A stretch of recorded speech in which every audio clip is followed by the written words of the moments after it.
Hello, everyone. Today, I'd like to guide your mind on a journey to explore the nature of knowing, the awareness that already exists within you.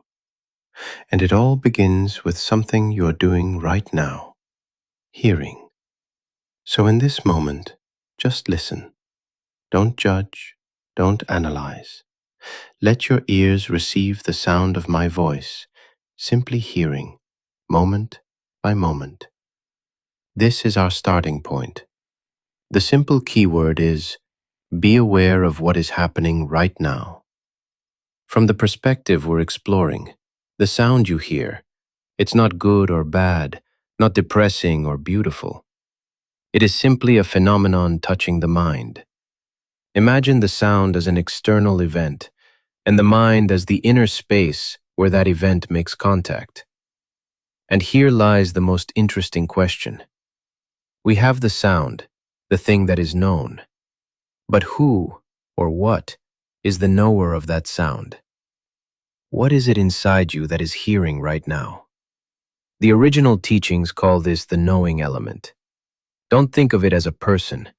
It's a pure, automatic awareness, not the self you normally identify with, but a basic function of the mind that simply knows whenever something appears. Think carefully. When you heard my voice a moment ago, did you have to work to hear it?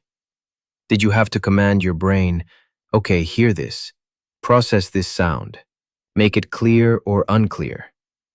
Not at all. The knowing of the sound happened automatically. This reveals two important modes within the mind. Knowing, direct, simple, effortless. Thinking, the storyteller, the judge, the commentator, and the main source of our stress. What we're doing here is learning to distinguish this natural knowing, pure and effortless, from the noise of thoughts. This leads us to the heart of the teaching. Every experience has two clear components: the knower, the inner pure awareness; the known, such as a sound, something external, temporary, passing. These two are not the same. And when we observe what is known, like this sound, we see that the sound is not permanent.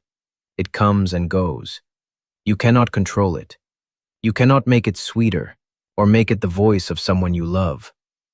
It is completely beyond your power, arising and fading on its own. Now let's continue. When there is no sound, what is the knowing element doing? The teachings call this state emptiness.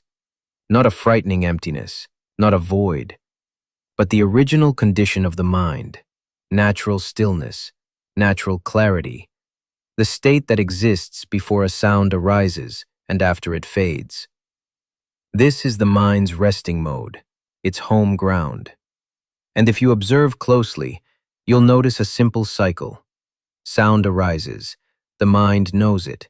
Sound fades, the mind returns to emptiness. And this repeats all day long.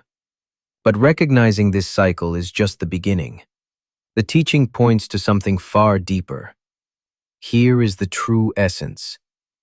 This emptiness is not present only when there is silence. It remains even while the sound is happening. Why? Because it is empty of a controller, empty of a self that commands anything. Knowing happens on its own. The sound appears on its own. The entire process requires no manager. The mind is simply the space where everything arises and dissolves. And here arises the most powerful question.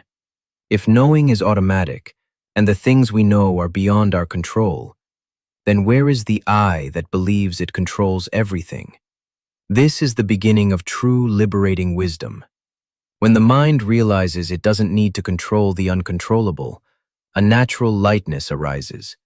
A quiet peace emerges. A new clarity appears, because we are no longer lost in stories created by thought. This is the start of wisdom's growth, and deep peace becomes the new normal of the mind. Finally, I'll leave you with this reflection.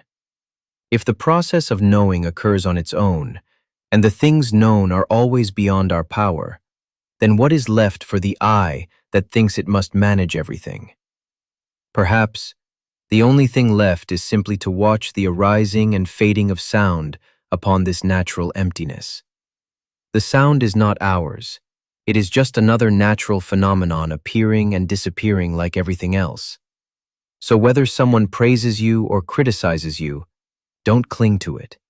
The sound cannot possess you. Only the mind, through thinking, picks it up and recreates it again and again. Thank you for listening.